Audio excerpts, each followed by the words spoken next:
Je vais vous parler des Sayanim ce soir. Sayanim, 5e colonne au service d'Israël. Bon, les Sayanim, c'est une invention extraordinaire parce que je vais d'abord les définir. Sayan au singulier, Sayanim au pluriel, c'est un mot hébreu qui veut dire celui qui aide. Donc, ce sont des Juifs qui vivent en dehors d'Israël, qui sont recrutés par le Mossad et qui donnent un coup de main au Mossad. Ils relèvent du Mossad. Le Mossad a un département qui s'appelle guerre de propagande.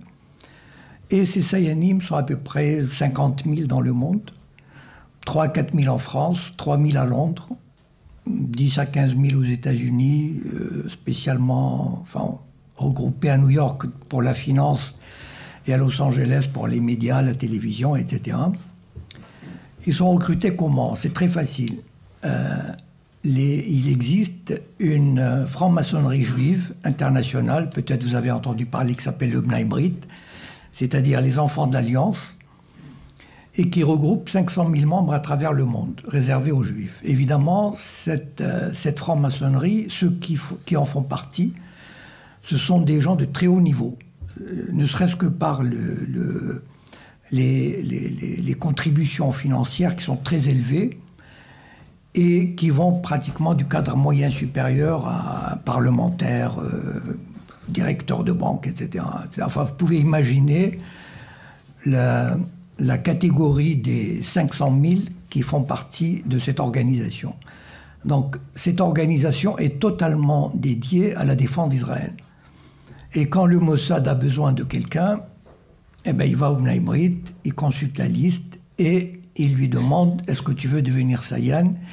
Et pour l'autre, c'est un honneur de le devenir. Donc, ils sont où ces Sayanim? C'est là où le point principal. Ces Sayanim sont et travaillent, ils mènent leur vie normalement. Ils continuent à vivre normalement en France, par exemple, et ils sont dans toutes les couches de la société. C'est-à-dire, ils sont sur France 2, TF1, ils sont dans la mairie de Lyon, ils sont dans l'armée, ils sont dans la banque. C'est-à-dire, ce sont des Juifs qui occupent des postes intéressants, importants, et qui rendent service. Par exemple, ils informent le Mossad, s'ils sont dans une banque, ils informent le Mossad des mouvements des banques, par exemple, des mouvements de fonds qui touchent des personnes susceptibles de les intéresser, par exemple des Arabes, du Golfe, ou des terroristes, ou enfin, toutes sortes de monde. Ou bien, par exemple, ils sont dans... à Air France, par exemple. Tout à l'heure, nous a dit qu'il y avait une liste noire. J'ai tout de suite pensé, tiens, vous savez, le CRIF, il ne peut pas tout faire. Le CRIF, il est puissant, il est écouté, il est entendu, mais il ne peut pas intervenir partout. Ce sont les Sayanim qui interviennent. Les gens ne savent pas qu'il y a des Sayanim, en fait. C'est ça le truc. C'est que on a l'impression que ça vient de l'intérieur. C'est-à-dire, on dit « Ah, Air France a établi une liste noire ». Mais attendez, mais un Français normal, pourquoi il ferait une liste noire? Il ne ferait pas une liste noire. Quelqu'un qui est un directeur à Air France, un Français, il ne l'aurait pas fait spontanément. Parce que ce n'est pas dans la culture d'un Français de le faire, d'un employé de le faire. Par contre, un Juif, un Sayan, qui travaille à Air France, il peut le faire. Et là, par exemple, je vais vous raconter 2 anecdotes. Il y a quelqu'un qui a écrit sur les Sayanim. C'est un livre que je vous recommande, enfin vous pouvez le trouver en bibliothèque, qui s'appelle Gordon Thomas, et qui a écrit l'histoire secrète du Mossad. Les Sayanim occupent une place très très importante. C'est ça la force du Mossad.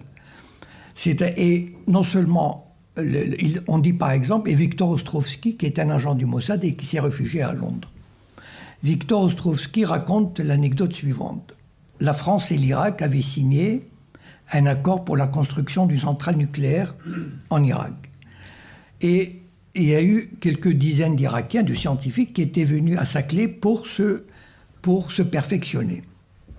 Le Mossad, qui était au courant, il avait envie d'avoir leur dossier. Pour un service secret normal, il se creuse les ménages, il se dit comment je vais obtenir ces dossiers. Est-ce que je vais faire par effraction? Est-ce que je vais essayer d'acheter quelqu'un? En tout cas, ça va lui prendre pas mal de temps. Le Mossad, c'est très facile pour lui. Il a un Sayan à Saclay. il appelle le Sayan, il lui dit « j'ai besoin des dossiers ». Il apporte les dossiers, il les photocopie, il remet les dossiers. Par exemple, il y a une université Paris 8 qui veut organiser un colloque sur la Palestine. Ben, tiens, comme par hasard, on a des Sayanim au conseil d'administration. Eh ben, les Sayanim font en sorte... On ne dit pas, le CRIF n'a pas besoin d'intervenir. Ce sont les Sayanim eux-mêmes qui prennent l'initiative de dire « Oula, c'est une opération politique, on n'a pas à le faire, etc. » Et c'est ça qui fait la force de ces Sayanim. Ça veut dire qu'ils ne négligent aucune structure de la société. Même chez les francs-maçons, ils existent. Bon, pour ceux qui me connaissent, je ne sais pas, qui c'est qui me connaît sur Facebook, par exemple? Il n'y a pas beaucoup. J'ai remarqué que les Lyonnais se méfient beaucoup de Facebook, mais bon, mais ça, c'est une autre histoire. C'est dommage parce que c'est une source d'information très intéressante. Enfin bon. Prenons par exemple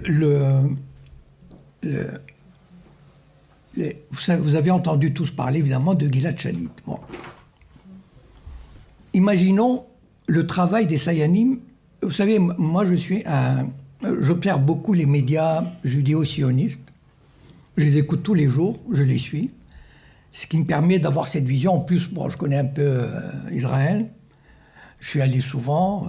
Je parle un peu l'hébreu. Je connais plus ou moins l'état d'esprit. Et donc, j'ai raconté l'histoire de Saclay. Et donc, quand Gilad Shalit, un caporal d'une armée d'occupation, a été enlevé par le Hamas, du jour au lendemain, je peux vous dire, enfin, moi j'ai assisté à cette campagne, du jour au lendemain, c'est très simple. Son nom a été matraqué par tous les médias, ce qui fait qu'une semaine après, je pense que personne, même au fin fond de l'Ardèche, personne n'ignorait qu'il y avait un Gilad Shalit, un prisonnier, imaginez, un prisonnier israélien aux mains du Hamas. Bon. Et son père, qui est un petit fonctionnaire, vous savez, c'est comme s'il vivait à Mâcon, l'équivalent en Israël. Un patelin, c'est un petit fonctionnaire. En une semaine, il est devenu une personnalité internationale. C'est-à-dire, il a rencontré Sarkozy, Merkel, Obama, Bush, le secrétaire général de l'ONU, le pape. Mais attendez, imaginez, même un général français, on n'aurait pas fait la même chose pour lui. Un général américain, on n'aurait pas fait ça pour lui. Imaginez un instant un petit fonctionnaire israélien qui devient l'interlocuteur privilégié du gratin mondial. Voilà. Voilà la force des Sayanim. Ça veut dire ces Sayanim qui occupent les places importantes au ministère des Affaires étrangères, dans les ministères, au Parlement, etc. Ils travaillent, eux. Voilà. Ils font en sorte que le père de Gilad Shalit soit reçu. On ne sait pas, c'est pas le CRIF qui fait ça. C'est un travail en sous-main, c'est un travail clandestin, et c'est un travail qui se fait en douce. Voilà. Et la force de l'idéologie sioniste en France et dans les autres pays vient de là. Voilà. Par exemple, les Américains ont fait un film qui s'appelle Exodus en 1961. Je ne sais pas si vous l'avez vu, bon. Il est passé plusieurs fois à la télévision. Ben, vous savez, un film comme ça, juste un film, avec Paul Newman, un très bon film d'ailleurs, mais qui reprend, vous savez, comme on appelle le storytelling. Bon, c'est-à-dire comment on raconte une histoire. Bon, le storytelling sioniste. C'est-à-dire les Juifs qui, pleins d'idéal, sont arrivés dans une terre aride, sont dépeuplés, délaissés par ses habitants et qui se sont retroussés les manches, qui ont travaillé 15 heures par jour, dans un esprit, ils ont tendu la main à leurs frères palestiniens qui l'ont rejeté, qui ont mordu la main qui les a nourris, etc. Enfin bon, c'est un film, enfin moi je trouve fabuleux du point de vue de la propagande.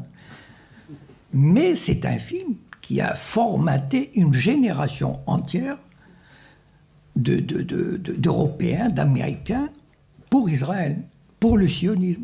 Les gens se demandent, mais comment ça se fait que les Français, enfin, pas les jeunes maintenant ça commence à changer, mais ceux qui ont plus de 30, 40 ans, comment ça se fait qu'ils adhèrent au sionisme? Comment ça se fait qu'ils... Vous savez, vous demandez à un Français, enfin un citoyen normal, qui a plus de 40 ans, vous lui dites Israël, et tout de suite, il va vous... Enfin, j'ai fait l'expérience. À moins qu'il ne soit vraiment formé, etc. Il dit « Ah, c'est un petit pays qui lutte pour sa survie, pays socialiste. » Parce qu'il y avait une idéologie socialiste dans les années 40 et 50. Mais tout ça s'est perpétué. On a mis un temps fou à perpétuer toute cette idéologie-là. Et ce que je voulais dire à propos de Gilad Shalit, c'est que dans la semaine qui a suivi l'enlèvement, il y a eu les forces d'occupation sionistes ont enlevé 45 personnalités du Hamas. Des personnalités, c'est-à-dire des ministres, des députés, des conseillers municipaux, des pères de famille, qui n'avaient rien à voir. Je veux dire, on ne les a pas, tout à l'heure, parlé de détention administrative. C'est ça la détention administrative, c'est-à-dire la police vient frapper à votre porte, elle vous détient, voilà. Elle émet un avis de détention administrative pour 6 mois. Sans procès, sans avocat, sans visite, sans rien. Voilà, on détient. Est-ce que vous avez entendu parler un seul nom de ces 45? Personne. Par contre, Gilad Shalit, on nous a bassinés. Pour ceux qui ont oublié la genèse de cette histoire de Dieudonné, je vais vous rafraîchir la mémoire. C'était en 2002 ou 2003. Il avait fait un sketch qui était tout simplement antisioniste, voilà. C'est-à-dire, il s'est moqué d'un colon, voilà, d'un colon sioniste. Et il y avait de quoi s'offusquer et contester. Après tout, un colon, c'est un colon, voilà. Là où il est, c'est un colon. Là, il a touché quelque chose de très, très important et de très sensible. Je veux dire, ça, c'est comme on dit, disons vulgairement, patouche. Ça, il a touché vraiment au sacré.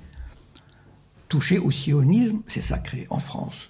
Donc, ils ont rigolé ce soir-là, parce qu'ils ne se sont pas rendus compte. Mais les Sayanim, c'était un vendredi soir ou un samedi soir. Mais les Sayanim, tout de suite, se sont mis à l'œuvre. Et c'est quoi? Le mercredi suivant, il devait faire un spectacle à Lyon. Il a été annulé. Qui l'a annulé? Ça veut dire tous les Sayanim qui sont aux manettes. Vous savez, ils sont très nombreux dans le monde du cinéma, dans le monde du spectacle. C'est pas la peine qu'ils dominent partout. Mais il suffit qu'il y ait quelques-uns qui actionnent les leviers, les bons leviers. Voilà. Et qui disent, j'annule le spectacle, quel que soit le prix à payer, c'est pas grave. Mais c'était une leçon, il fallait donner une leçon à Dieudonné et l'arrêter tout de suite pour dire le message suivant aux autres. Attention, on peut rire de tout, sauf de ça. Le sionisme, il n'est pas question. Voilà. On n'a pas poursuivi Dieudonné en justice pour dire ce sketch et ceci ou cela, et on va attendre le résultat du sketch, le résultat du jugement. Non. Tout de suite après, 3 jours après, et c'était en cascade. Ça veut dire que, vous savez, encore une fois, c'est pas le CRIF qui a fait ça. Le CRIF ne peut pas tout faire, mais ce sont les Sayanim. Voilà. C'est pour ça que je me suis intéressé à ce sujet en particulier. Voilà, je vous remercie de votre attention et je veux bien répondre à toutes les... Sans aucune exclusive, je répondrai à toutes les questions que vous souhaitez.